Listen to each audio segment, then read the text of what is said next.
Dear students, Assalamu alaikum. This is physics for class 12, and as you know that we are dealing with magnetic effects of current, and our today's topic is cyclotron. Now let me first tell you what is cyclotron. Cyclotron is a device which is used to accelerate heavy charged particles such as protons, neutrons, and alpha particles to very high energies. जाहिर सी बात है, जो चीज accelerated होता है, जो भी body accelerate होता है उसमें एक एनर्जी होती है जिसको हम काइनेटिक एनर्जी बोलते हैं। तो हम जब किसी चीज को एक्सेलरेट करते हैं तो इसका मतलब भी हो गया कि हम उसकी काइनेटिक एनर्जी को इंक्रीज करते हैं। ठीक है। तो अगर हमें किसी चार्ज पार्टिकल को एक्सेलरेट करना हो, we use a device and that device is known as a cyclotron. So cyclotron is a device which is used to accelerate heavy charged particles, जैसे कि प्रोटॉन है जिसकी पॉजिटिव चार्ज है, neutron है, ठीक है, अल्फा पार्टिकल है, ठीक है। तो इनकी चार्ज भी पॉजिटिव होती है, तो इनको हम एक्सेलरेट करते हैं। The first cyclotron was designed and put into operation by Ernest Lawrence in 1932 in California, USA। ठीक है, जो पहला साइक्लोट्रॉन बनाया था वो अर्नेस्ट लॉरेंस ने बनाया था 1932 में। हमें पता है जो भी डिवाइस होती है उसका प्रिंसिपल होता है, कंस्ट्रक्शन होती है और वर्किंग होता है। पहले हमें ये देखना कि किस प्रिंसिपल जो डिवाइस है ये किस प्रिंसिपल पे काम करता है। दूसरा ये कि इसकी कंस्ट्रक्शन क्या है और फिर ये वर्किंग कैसे करता है। So let me start with its principle. The principle on which a cyclotron works is based on the fact that an electric field can accelerate a charged particle and a magnetic field can throw it into a circular orbit. So यहाँ पे जिस तरह हमने कल Lawrence force आपको पढ़ाया था, the force experienced by a charged particle when it finds itself in a region where both electric and magnetic fields exist, यानी जहाँ पे दोनों fields होते हैं, जब वहाँ पे इलेक्ट्रिक फील्ड भी फोर्स भी लगता है चार्ज को और मैग्नेटिक फोर्स भी लगता है। तो इलेक्ट्रिक फोर्स का काम ये होता है कि वो एक्सेलरेट करेगा चार्ज पार्टिकल को, और मैग्नेटिक फील्ड का काम है कि वो इसको सर्कुलर ऑर्बिट में रखेगा। ठीक है। नाउ कंस्ट्रक्शन, अब आप देखो कि कंस्ट्रक्शन साइक्लोट्रॉन हम कैसे बनाते हैं। Cyclotron consist of A hollow cylinder, ठीक है, मेड ऑफ कॉपर। ठीक है, वो सिलेंडर जो है वो किस मटेरियल का बना होता है, कॉपर का। Split into two evacuated chambers D1 and D2 called the dees. तो उसको हम उस जो एक कॉपर सिलेंडर होता है उसको हम दो हिस्से करते हैं। ठीक है, फिर उनको एवाक्यूएट भी करते हैं। एवाक्यूएट का मतलब होता है कि उनको हम वैक्यूम बनाते हैं। तो वैक्यूम का मतलब होता है कि जहाँ एयर भी ना हो, यानी we make them air free, air भी हम वहां से बाहर निकालते हैं। That's called a vacuum. जिस तरह the best vacuum exist between the two celestial body, जब अर्थ से हम ऊपर जाएंगे जहाँ ये एटमॉस्फेयर खत्म हो जाएगा उसके आगे जिसको हम स्पेस बोलते हैं, that is the best example of vacuum. ठीक है, तो वैक्यूम का मतलब ये होता है कि एयर भी हमें किसी रीजन से किसी, अगर आप कमरे को वैक्यूम बनाना चाहते हैं, means if you want to evacuate your room you have to take out the entire air from it. आपको बाहर निकालना पड़ेगा एयर वहां से। जब आप एयर बाहर निकालोगे तो वो बन जाएगा एवाक्यूएटेड रूम। इसी तरह जो ये चैम्बर्स है, ठीक है, इन दोनों से हमें एयर भी बाहर निकालना है। तो हमें एक सिलेंडर लेना है, उसके दो टुकड़े करने हैं, एक टुकड़े से भी एयर बाहर निकालना और दूसरे टुकड़े से भी बाहर निकालना है, दूसरे हिस्से से भी बाहर निकालना है। तो उन दो चैम्बर्स को हम, जब हमने इसको दो टुकड़े कर दिए सिलेंडर को, जो सिलेंडर किसका बना हुआ होता है, जिस तरह सिलेंडर आपने देखा होगा घर में कोई ड्रम होता है, ठीक है, तो ये कॉपर का बना हुआ होता है ड्रम। तो जब उन दो टुकड़ों को हम बोलते हैं डीज, और उनका नाम मैंने रखा है D1 and D2। These Ds are placed horizontally with their diametric edges। जो उनके डायमेट्रिक एज है उनके साथ उनको हॉरिजॉन्टल डायरेक्शन में रखना है। तो जो डायमेट्रिक एजेस होंगे वो that must be parallel and slightly separate from each other. जो डायमेट्रिक एजेस होंगे इनके वो एक दूसरे थोड़ा दूर होंगे। ठीक है, जो मैं अभी आपको फिर से भी समझाऊंगा। The dees are connected to high frequency oscillator. ठीक है, तो जो डीज है उनको हम हाई फ्रीक्वेंसी ऑसिलेटर, ऑसिलेटर का मतलब ये होता है जो एसी सोर्स होता है, उसी को स्टेबलाइजर होता है हमारे घर में, ट्रांसफार्मर होता है, ठीक है, उसको भी हम ऑसिलेटर बोलते हैं, जिससे जो हमें एसी करंट देगा। उसके साथ इसको कनेक्ट करते हैं, which can produce a potential difference of the order of 10 raised पर 4 वोल्ट। जो हमारे घर में ये एसी होता है वो हमें 220 वोल्ट का पोर्शन डिफरेंस देते हैं, लेकिन जो ऑसिलेटर वो हमें कितना देना चाहिए 10 रेज़ पर 4 यानी 10,000 वोल्ट उसको देना पड़ेगा voltage at a frequency of 10 raise पर 7 हर्ट्ज। तो फ्रीक्वेंसी होनी चाहिए यानी that must change its polarity 10 raise पर 7 टाइम्स इन अ सेकंड। यानी अब 10 रेज़ पर 7 टाइम्स इन अ सेकंड, जिस तरह हमारे घर में जो होता है जो एसी सोर्स होता है वो 50 टाइम्स 1 सेकंड में अपना पोलैरिटी चेंज करता है, पॉजिटिव नेगेटिव बनता है, नेगेटिव पॉजिटिव बनता है। तो इसका बनना चाहिए 10 रेज़ पर 7 टाइम्स इन अ सेकंड। ठीक है, वो पॉजिटिव नेगेटिव 10 रेज़ पर 7 रहेंगे, वो हाई फ्रीक्वेंसी होना चाहिए, वेरी हाई फ्रीक्वेंसी होना चाहिए। तो पोर्स डिफरेंस होनी चाहिए 10 रेज़ पर 4, उसके साथ हम इनको कनेक्ट करते हैं। ये देखिए, this is the diagram of this cyclotron, आप खुद देख सकते हो। मैंने यहाँ पे ये शेप आपको दिखाया है, ये जो सर्कुलर आप दिखाई दे रहा है एक्चुअली इस तरह से मैं थोड़ा बनाऊंगा आपको तब समझ में आ जाएगा।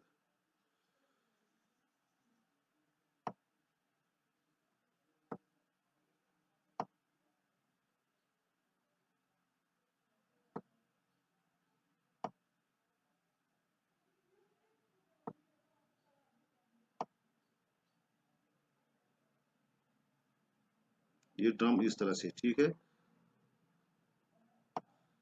ये ड्रम इस तरह से एक्चुअली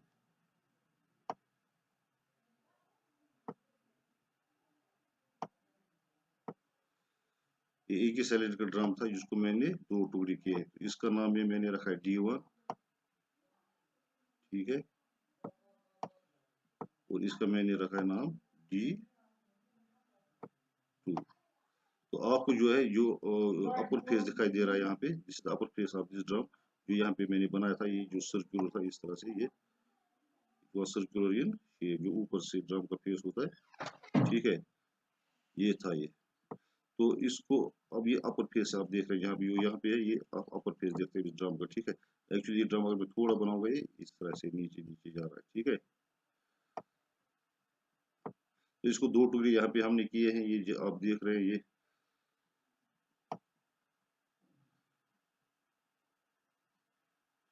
यहाँ से लिखिए, इस साइड में एक है और इस साइड में एक है, ये 2 टुकड़े यहाँ पे किया है इसको, जिस तरह से यहाँ पे मैंने ये लाइन जो आपको दिखाई दे रहा है यहाँ पे, ये 2 टुकड़े किए हैं जितना हमको, ठीक है, दोनों को हम डीज बोलते हैं। तो इसको मैंने फिर यहाँ पे मैंने भी बोला, ये जो आपको वो दिखाई दे रहा है, this is the high frequency oscillator which can produce a potential difference of 10 raised to 4 volt. तो बहुत हाई पोटेंशियल डिफरेंस देते हैं हम यहाँ पे इसको, ठीक है। तो हाई फ्रीक्वेंसी इसलिए बोलते हैं कि change its polarity very fast, that is 10 raised to 7 times in a second. 10 raise power 7 times of a second, आप खुद अंदाजा लगा सकते हो कि मुझे तो ये समझ में नहीं आया 50 टाइम्स इन अ सेकंड में आपको कैसे समझाऊं। एक सेकंड में जब 50 बार पॉजिटिव नेगेटिव चेंज करता है, इसी तरह से ये जो करता है ये 10 रेज पर 7 times,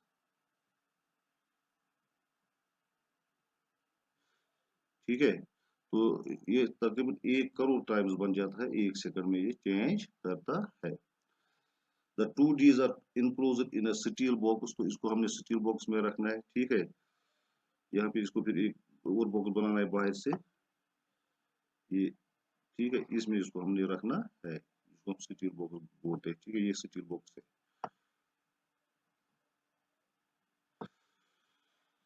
and are well evacuated from each other, ठीक है, एक दूसरे से इसको हम एवाक्यूएट भी करेंगे, एयर सारा बाहर निकालने से। The box is placed in a strong magnetic field, फिर इसको हमने स्ट्रांग मैग्नेटिक फील्ड है, देखो एक साइड में मैंने इसको नॉर्थ पोल लगाया है, ये एक मैग्नेट है, इसका साउथ पोल जो है वो इस साइड में होगा, ठीक है। तो यहाँ पे मैंने साउथ पोल लगाया, इसको नीचे यहाँ पे साउथ पोल है, तो इसका जो नॉर्थ पोल है वो इस साइड में होगा।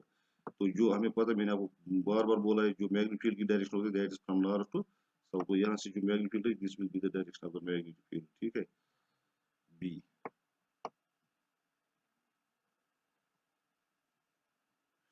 This is the direction of the magnetic field B from north to south, ठीक है। The ion source deuterium, ion source जो है हमें आयन्स देगा, ठीक है, जिसको हम ड्यूटेरियम भी बोलते हैं, इस placed at the centre of the cyclotron. ये ड्यूटेरियम मैंने लिखा, आप प्रोटॉन का भी आयन आयन सोर्स प्रोटॉन भी रख सकते हो, या हीलियम को जो है, जब हीलियम से जो हमें पता है हीलियम जो है उसका एटॉमिक नंबर क्या है, 2 है। जब हम ये, और मास नंबर उसका है 4, ठीक है। जब हम इससे ये 2 इलेक्ट्रॉन्स निकालेंगे हीलियम से, तो ये हीलियम आयन बन जाएगा। इसमें कोई इलेक्ट्रॉन नहीं रखना, तो ये हीलियम आयन बन जाएगा, ठीक है। इसमें सिर्फ अब 2 प्रोटॉन ही न्यूट्रॉन ही रह जाएंगे, सॉरी 2 प्रोटॉन और 2 न्यूट्रॉन, सिर्फ 2 इलेक्ट्रॉन को बाहर निकालना है। तो जो नीचे 4 है, इट इज इसमें 2 प्रोटॉन है और 2 न्यूट्रॉन है, इसको बोलते हैं मास नंबर। तो मास नंबर इसका 4 है, मास नंबर इसका 4 ही रहेगा। अब जब 2 इलेक्ट्रॉन निकल गए इससे, अब ये पॉजिटिवली चार्ज हीलियम आयन बन जाएगा। तो positively charge helium ion is called alpha particle. तो वो सोर्स भी आप यहाँ पे रख सकते हो, ठीक है। तो यहाँ पे जो ये सेंटर है, यहाँ पे आपको क्या रखना है, यहाँ पे आपको रखना है आयन सोर्स, चाहे वो आप प्रोटॉन्स रखो या फिर हीलियम। जो अल्फा पार्टिकल्स है, अल्फा पार्टिकल मैंने आपको समझाया, ये हीलियम आयन होता है, यानी वो हीलियम एटम जिससे हमने इलेक्ट्रॉन्स बाहर निकाले होते हैं, तो सिर्फ हीलियम आयन ही रह जाता है। हीलियम आयन को बोलते हैं अल्फा पार्टिकल। तो कहाँ पे रखना है, at the centre of the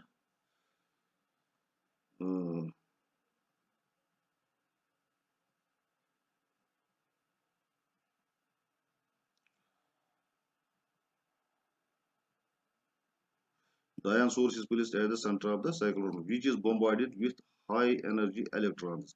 अब इस आयन सोर्स को हमने क्या करना है, बम्बार्डमेंट करना है, किसे, यानी इस पे फेंकने हैं हमने इलेक्ट्रॉन, हाई एनर्जी इलेक्ट्रॉन से इनको क्या करना है, बम्बार्डमेंट करना है। हाई एनर्जी मतलब कि उनकी वेलोसिटी बहुत ज्यादा होनी चाहिए, ताकि उनकी काइनेटिक एनर्जी बहुत ज्यादा होगी, उसी को बोलते हैं हाई एनर्जी इलेक्ट्रॉन, यानी बहुत स्पीड से फेंकना है उनको, ठीक है। तो वहां पे क्या हो जाएगा, जब वो उनके साथ स्ट्राइक करेंगे, वहां पे मैंने positive ions of 3 neutrons or which emerge from a hole in the ion source and are available to be accelerated। तो वहां से निकलेंगे क्या, हमें न्यूट्रॉन्स निकलेंगे, ठीक है। तो वो एक होल से बाहर निकलेंगे, तो वो इस डीज में आ जाएंगे, तो फिर उसके बाद उसको हम एक्सलरेट कर सकते हैं। तो ये इसी कंस्ट्रक्शन से आप खुद देख सकते हो।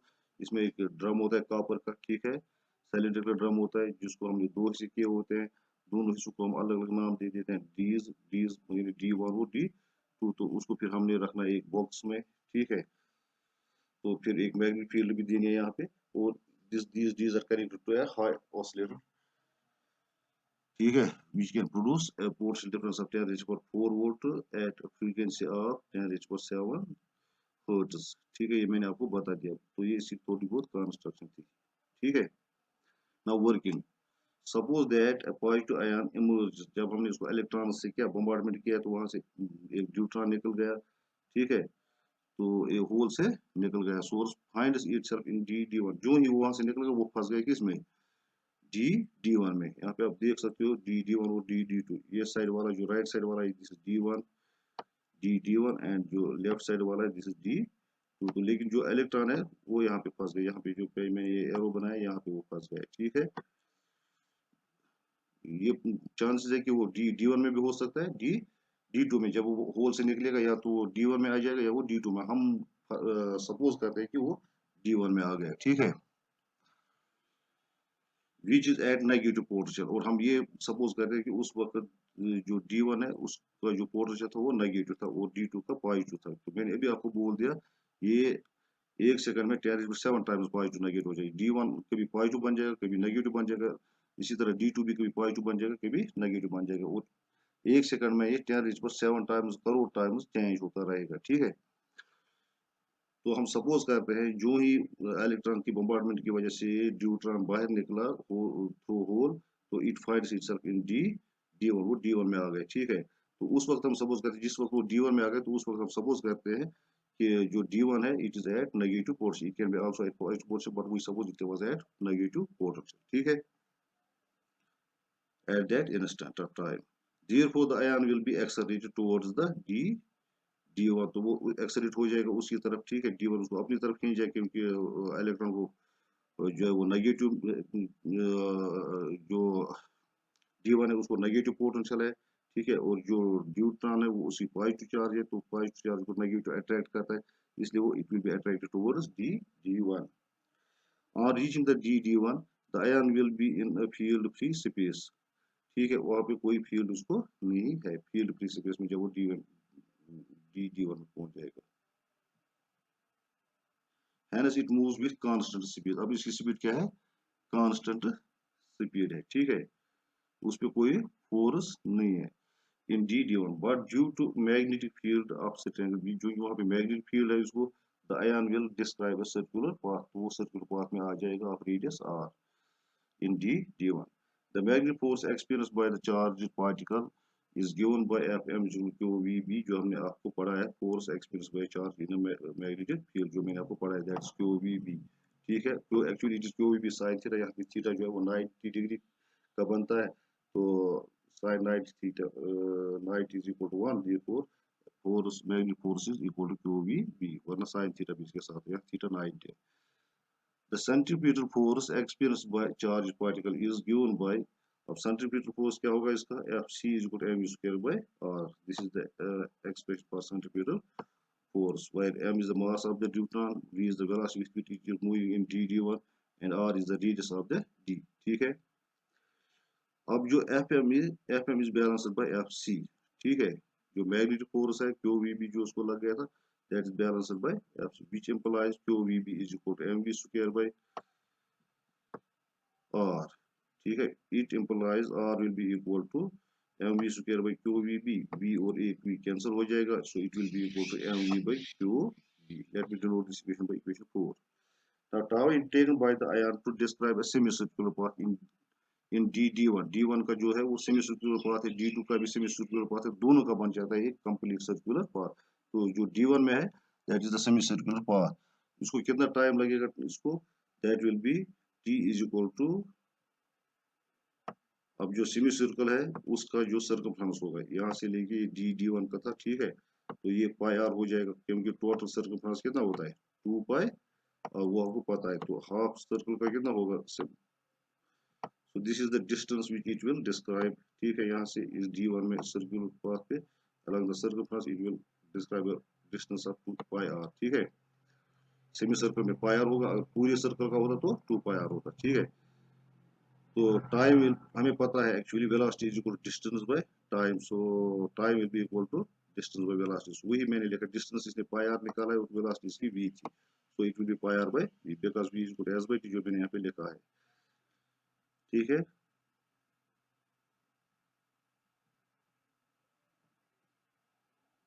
सो t will be equal to pi by v into r का वैल्यू मैंने यहाँ पे सब्स्टिट्यूट किया, r का वैल्यू हमें कितना निकला है वहां पे mv बाय qb, ठीक है, it is mv by qb, ठीक है, so t will be equal to pi, अब यहाँ पे कुछ it will be pi m, v और v कैंसिल हो जाएगा, यहाँ पे आप खुद देख सकते हो, ये pi by v जो है v नीचे है और यहाँ पे m v के साथ भी v है, तो v कैंसिल हो जाएगा, it will be pi m by qb, pi m by, ऊपर pi m बच जाएगा, नीचे qb बच जाएगा, ठीक है, तो t will be equal to, अब मैंने m को नीचे लाया है, तो t will be equal to pi by b into q by m is equal to constant, क्योंकि सारी जो मैग्नेटिक फील्ड है दैट इज कांस्टेंट, चार्ज भी कांस्टेंट है, मास भी कांस्टेंट है और पाई भी constant, so time is constant. इससे क्या पता चलता है, this shows that time is independent of both the speed of the ion, ठीक है, नहीं स्पीड पे डिपेंड करता है, चाहे आयन आहिस्ता आहिस्ता चले या तेज तेज चले, टाइम उसको सेम ही लगेगा, टाइम उसको सेम ही लगेगा, because it doesn't depend upon the speed, ठीक है, of the end the radius of the circular path, वो रेडियस पे भी चाहे उसका रेडियस बढ़ जाए या घट जाए, जो आप खुद देख सकते डी में उसका रेडियस बढ़ता है लेकिन टाइम उसको सेम लगेगा, in case the time during which the part ion describes a semicircular path is equal to the time during which the half cycle of the oscillator is complete. इसका मतलब क्या हो गया, मैंने अभी आपको बताया, ये देखिए, अब इसने यहाँ से यहाँ ये सेमीसर्कुलर पाथ बनाया, तो यहाँ पे जो ऑसिलेटर था उसको पॉजिटिव नेगेटिव होता है, ठीक है, अभी D1 नेगेटिव था, ठीक है, अब D2 जो है वो D1 नेगेटिव था, D2 पॉजिटिव था, अब D1 को पॉजिटिव बनना है और D2 को नेगेटिव बनना है, तो जो टाइम है नेगेटिव से पॉजिटिव बनने में, वो टाइम इसके बराबर है, किसके बराबर, इस सेमी सर्कुलर पाथ डिस्क्राइब करने के लिए जितना टाइम लगेगा। यानी जब ये यहाँ से मान लीजिए इस पॉइंट से लेके D1 में, इस पॉइंट से लेके, या मैं यहाँ पे नाम रखूंगा इसका पॉइंट ए से लेके जब ये पॉइंट बी तक पहुंच गया, इसको मान लीजिए 5 सेकंड का टाइम लगे, ठीक है। तो वही 5 सेकंड लगेंगे D1 को पॉजिटिव बनने में। अभी D1 नेगेटिव था, अब उसको पॉजिटिव बनना है, लेकिन 5 सेकंड की तो बात ही नहीं है, ये it is a fraction of A second, वो बहुत कम टाइम लगेगा। तो मैं समझा रहा हूँ आपको, जब न्यूट्रॉन जो पॉजिटिव चार्ज पार्टिकल था ए से बी तक आ गया अलॉन्ग दिस सर्कुलर पाथ, इसको मान लीजिए 5 सेकंड लगे, तब तब इतना टाइम लगेगा D1 को नेगेटिव से पॉजिटिव बनने में। अब उसको पॉजिटिव बनना है, फिर उसको फिर से नेगेटिव बनना है, फिर उसको फिर से नेगेटिव बनना है, ये नेगेटिव पॉजिटिव वही मैंने लिखा है। Then as the ion arrives the gap between the two D's, तो जब ये आयन यहाँ पे, जब यहाँ पे तो अब गैप थी, इसको यहाँ पे, ठीक है, यहाँ पे जो है वो गैप है, ये D1 था, ठीक है।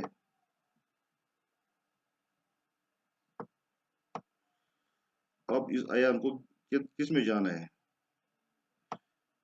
इसको अब जाना है इसमें D2 में।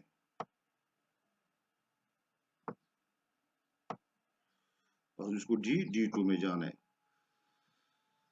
The polarity of D is reverse, अब पोलरिटी चेंज हो गई, अब यहाँ D1 जो है वो पॉजिटिव नेगेटिव था, ठीक है, ये नेगेटिव था, तो ये उस वक्त पॉजिटिव था जब वो D1 में था, ठीक है। अब उल्टा हो गया, जो ही ये इसको यहाँ पे गैप क्रॉस करने, तो उस वक्त ये ऊपर जो D1 है वो पॉजिटिव बन जाएगा और ये नेगेटिव बन जाएगा। तो अब नेगेटिव अगेन इसको अट्रैक्ट करेगा, नेगेटिव न्यूट्रॉन को क्या करेंगे, उसकी चार्ज पॉजिटिव है तो उसको अट्रैक्ट करेगा, तो वो आ जाएगा किस में, D2 में। तो D2 में उसको फिर वही हो जाएगा, that is D1 becomes positive and D2 becomes negative, therefore the neutron is oscillated towards D2 with greater speed, वहां पे इसकी स्पीड इंक्रीज हो जाएगी while crossing this gap, gap को क्रॉस करके मान लीजिए अगर उसकी स्पीड 10 मीटर पर सेकंड थी D1 में, अब उसकी 12 हो जाएगी। यहाँ पे क्या, from in going from D1 to D2 because it is attracted, यहाँ पे इसकी अट्रैक्शन हो जाएगी, तो यहाँ पे इसकी वेलोसिटी कितनी बन जाएगी, अगर 10 थी D1 में, ये 12 हो जाएगी, ठीक है। It increases while oscillating towards the D2। अब D2 में इसकी वेलोसिटी जो है वो 12 ही रहेगी, तब तक जब तक ये सेमी सर्कुलर पाथ डिस्क्राइब करेगा, यानी जब यहाँ से लेके, यहाँ से लेके यहाँ तक फिर से पहुंच जाएगा, इस गेप के नजदीक पहुंच जाएगा, वहां तक इसकी वेलोसिटी क्या रहेगी, सेम रहेगी। Thus, the positive ion will go on accelerating every time it crosses into the gap between the D's, D1 and D2। जहां जब इसको ये फिर से आना है D1 में, अब यहाँ पे 12 थी, अब जब ये D1 में जाएगा, इसकी वेलोसिटी इंक्रीज हो जाएगी, 12 से 14 बन जाएगी, लेकिन फिर सेमी सर्कुलर पाथ जब D1 में इसको कवर करना होगा, तो वहां पे इसकी वेलोसिटी 14 ही रह जाएगी। लेकिन इसकी वेलोसिटी कहाँ पे अब इंक्रीज होती है, इसकी इंक्रीज जब ये क्रॉस करता है किसको, the gap between the to, क्योंकि वहां पे पोटेंशियल इसको लगा होता है, वो उसको अट्रैक्ट करता है, उसके बाद उस पर कोई फोर्स नहीं, क्योंकि वो उस फोर फील्ड फ्री में होता है वो, फिर ठीक है, वहां पे उसको कोई फोर्स नहीं, फोर्स को लगेगा कौन सा फोर्स, इलेक्ट्रिक फोर्स, याद रखना। यहाँ पे पॉजिटिव और नेगेटिव तरह में कौन सा फोर्स होगा, इलेक्ट्रिक फोर्स। तो इसीलिए मैं बोलता हूँ यहाँ पे फोर्स लगता है, क्योंकि वो जब D1 में होता है वहां दोनों नेगेटिव होते हैं, ठीक है, और जब वो D2 में होता है वहां दोनों ही नेगेटिव होते हैं, लेकिन जब एक गैप के पास पहुंचता है वहां एक पॉजिटिव होता है एक नेगेटिव होता है, वहां पे ये जो नेगेटिव है उसको अट्रैक्ट करता है, फोर्स लगाता है, जब फोर्स लगाता है तो एक्सेलरेट हो जाता है, जब एक्सेलरेट हो उसकी वेलोसिटी इंक्रीज हो जाती है। तो लेकिन एक डी में या D1 में या D2 में जब ये रहता है, वहां पे उसको कोई फोर्स नहीं लगता, फोर्स सिर्फ गैप के पास उसको लगता है, क्योंकि वहां पे पॉजिटिव एक है नेगेटिव होता है, लेकिन उसका रेडियस जो है वो इंक्रीज होता जाएगा, ठीक है। And will go on describing A greater circular path of greater and greater radius, यानी उनका जो रेडियस है वो इंक्रीज होता है until it reaches the outer as of the D, जब ये आउटर एज तक पहुंच जाएगा, while it is pulled out of the cyclotron, वहां ये साइक्लोट्रॉन से बाहर आ जाएगा बाय नेगेटिवली चार्ज डिफ्लेक्टर, क्योंकि वहां पे बाहर हमने एक लगाया होता है क्या, नेगेटिव चार्ज डिफ्लेक्टर बाहर होता है जो उसको डिफ्लेक्ट करेगा, ठीक है। Now let V naught is the maximum velocity of the point, and जब ये अब इससे साइक्लोट्रॉन से बाहर आएगा उस वक्त हम बोलते हैं कि मान लीजिए कि उसकी वेलोसिटी उस वक्त मैक्सिमम वेलोसिटी वी नॉट, मैंने अभी बोलते पहले 10 था, D2 में जा गया तो 12 हो गया, फिर वापस D1 में आ गया तो 14 हो गया, फिर वापस D2 में हो गया तो 16, यानी अब इसकी वेलोसिटी इंक्रीज होती जा रही है जब ये साइक्लोट्रॉन से बाहर आ जाएगा, इससे डिफ्लेक्टर की वजह से, ठीक है। मान लेते हैं कि उस वक्त उसकी जो मैक्सिमम वेलोसिटी है वो वी नॉट है, पता नहीं 50 होगा क्या होगा, इसलिए हमने वी नॉट रखा है। V naught is the maximum velocity of the positive ion. तो उस वक्त अब रेडियस भी बढ़ता गया इसका, ठीक है। पहले इसने थोड़ा रेडियस निकाला, उसके बाद दूसरी बार उसने उससे भी ज्यादा रेडियस निकाला, तीसरी बार उसने उससे भी ज्यादा रेडियस निकाला। So r not is maximum radius of the positive ion. Then from equation 3, जो ऊपर मैंने इक्वेशन लिखी थी, q v B will be equal to m v square by r, ठीक है। अब v को मैंने v नॉट लिखा है, so q v not B will be equal to m v not square by r not है, ये और जीरो नहीं है यहाँ पे, एक परीक्षण है, और के साथ नीचे लिखना है नॉट, ठीक है, R not.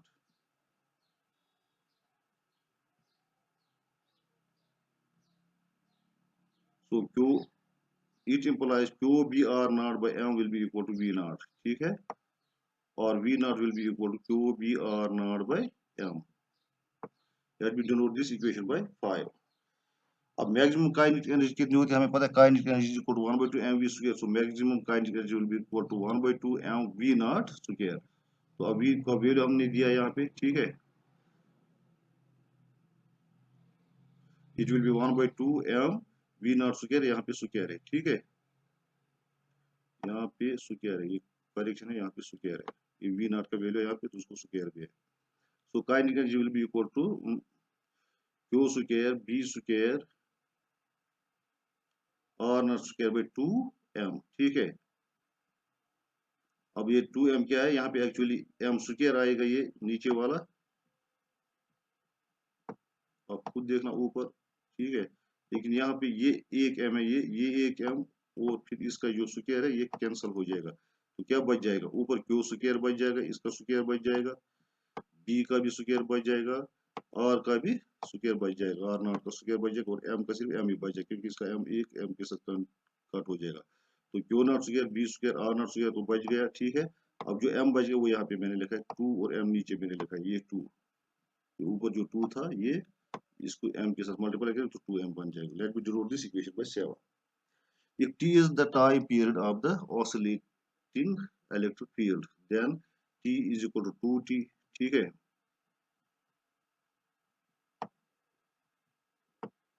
t is equal to 2t, this implies t is equal to 2 into, अब t का वैल्यू हम देखिए जो हमने ऊपर निकाला है, that is pi m by q b, pi m by t का वैल्यू मैंने ऊपर निकाला है वो आप खुद देखना, that is pi m by q b, so t will be equal to 2 pi m by q b। let me denote this equation by equation 7।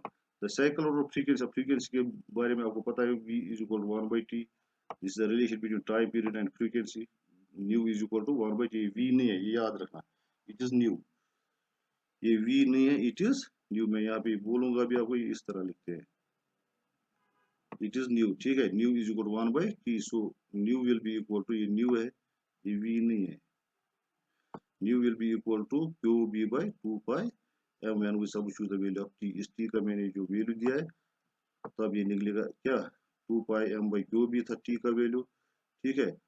अब qb ऊपर आएगा और 2m क्योंकि ये 1 by t है, 2 pi m नीचे आ जाएगा। It is also known as magnetic resonance frequency, इस फ्रीक्वेंसी को क्या बोलते हैं, magnetic resonance frequency। The cyclotron angular frequency omega c is given by, अब omega का और angular velocity और this angular frequency और लीनियर फ्रीक्वेंसी के बारे बीच में जो रिलेशन है, that is omega C is equal to 2 pi nu, so omega C will be equal to 2 pi Q B by 2 pi M, और 2 पाई कैंसिल हो जाएगा, it means omega C will be equal to Q B by M, ठीक है। अब limitations of cyclotron क्या है, limitations of cyclotron क्या है, पहली लिमिटेशन है, if the speed of the positive ion becomes comparable with the velocity of light, यानी अगर इसकी वेलोसिटी इतनी इंक्रीज हो जाएगी, हमें पता we are going accelerating it जिस तरह हम न्यूट्रॉन को एक्सेलरेट कर रहे थे, तो एक्सेलरेट इतना किया, एक्सेलरेट हमने उसको इतना किया कि इसकी वेलोसिटी वेलोसिटी ऑफ लाइट के नजदीक होगी, यानी कंपेयर कर, मान लीजिए अगर velocity of light is 10⁸ metre per second, तो इसकी वेलोसिटी होगी 10⁻⁷ मीटर पर सेकंड, तो ये हो गया ऑलमोस्ट कंपेरेबल। क्या हो गया? कंपेरेबल। तो अगर इतनी वेलोसिटी हो गई तो then its mass increases according to, ये टी नहीं है, ये अकॉर्डिंग टू है, यहाँ पे टाई नहीं है, टू है, Einstein's mass energy relation, according to Einstein's mass energy relation. वो क्या बोलता है? मास एनर्जी रिलेशन क्या? आइंस्टाइन्स की ये रिलेशन है, M naught is equal M naught by under root of 1 - v² / c², where M naught is rest mass. ठीक है, जो रेस्ट मास था न्यूट्रॉन का, वो एम नॉट था। अब उसकी अब जो एम है वो उसका मास होगा, कब? मास इंक्रीज विथ वेलोसिटी, याद रखना। अगर वेलोसिटी किसी चीज की इंक्रीज हो जाती है तो उसका मास भी इंक्रीज हो जाता है। तो उसका मास क्या हो जाएगा? That will be 1 - v² / c²। मान लीजिए मैंने अभी v बोला था आपको, वेलोसिटी ऑफ न्यूट्रॉन इज 10⁻⁷ और c का जो है वो 10⁸ है, तो v को आप 10⁸ वैल्यू दे दीजिए, c को 10⁸ दे दीजिए, एम नॉट रख लीजिए आप 10 kg। अब फिर देखिए जो एम है इसका मास कितना बन जाएगा। आप को मैं फिर से बोलता हूँ, let M naught is equal to 10 kg। V जो है वेलोसिटी ऑफ न्यूट्रॉन वो इतनी होगी, ज्यादा होगी कि वो बन गई 10⁸ और सी जो वेलोसिटी ऑफ लाइट है, सी इज वेलोसिटी ऑफ लाइट, वो 10⁸ है। वो वैल्यूज आप सब कर दीजिए, फिर आप देखिए एम कितना बन जाएगा। ठीक है, वो इंक्रीज हो जाएगा। Now we know that from equation first t is equal to pi m by qb, और it will be equal to pi by qb into m। अब m का वैल्यू आप उधर सब्स्टिट्यूट करोगे, जो मैंने अब निकाला है m not by under root of 1 - v² / c², so we will get ultimately t is equal to pi by qb m naught by under root of 1 - v² / c²। From equation 10 it follows that if v increases t also increases, जब v increase हो जाएगा t भी increase हो जाएगा। Therefore the ion will not reach the gap exactly at the time when the polarity of the d is changed and will not be accelerated further। इसका मतलब हो गया जो टाइम है, अभी हमने वो टाइम किसके बराबर रखा था? ये टाइम जो है मैंने बोला था आपको, अगर ये 4 सेकंड का है तो 4 सेकंड में वो पोलरिटी चेंज कर। अब ये टाइम इंक्रीज हो गया, लेकिन हमें पता है उसका टाइम तो हम इंक्रीज डिक्रीज भी नहीं कर सकते, इंक्रीज भी नहीं कर सकते। किसका? ऑसिलेटर का। ठीक है, जब उसको मान लीजिए अगर उसका पॉजिटिव और नेगेटिव, अगर ये पॉजिटिव नेगेटिव 5 सेकंड में बनता है, यानी 5 सेकंड में एक 5 सेकंड तक एक पॉजिटिव रहता है, फिर नेगेटिव बन जाता है, तो उससे क्या हो जाएगा? और इसको यहाँ से ये सेमी सर्कुलर पाथ डिस्क्राइब करने में भी 5 सेकंड लगते थे। अब अगर ये डिस्क्राइब करने में उसको 6 सेकंड लगे, तो वो उसको तो हम 5 सेकंड को तो 6 सेकंड नहीं बना सकते। ठीक है, तो वही मैं कह रहा हूँ यहाँ पे, from equation 10 it follows that if we increase it T also increase, therefore the ion will not reach the gap exactly at the time when polarity of the D is change. Polarity means positive negative change and will not be accelerated, further उसको हम फिर accelerate नहीं कर पाएंगे। दूसरी बात, so ये कब possible? If the velocity of the electron becomes comparable with the velocity of light, जब इतनी वेलोसिटी ज्यादा हो जाएगी। दूसरी बात, electron can not be accelerated by cyclotron because its mass is much smaller and its velocity will increase and goes out of the step with oscillating electric field quickly, ये बाहर चला जाएगा जल्दी जल्दी। तीसरा होता है the uncharge particle can not be accelerated by cyclotron. Cyclotron से हम अनचार्ज पार्टिकल को, जैसे न्यूट्रॉन होता है, उसको हम एक्सेलरेट नहीं कर पाएंगे। तो इलेक्ट्रॉन को भी एक्सेलरेट नहीं कर पाएंगे साइक्लोट्रॉन से, और अनचार्ज पार्टिकल को भी नहीं कर पाएंगे। Thank you for watching this class, see you tomorrow इंशाल्लाह इन द नेक्स्ट क्लास।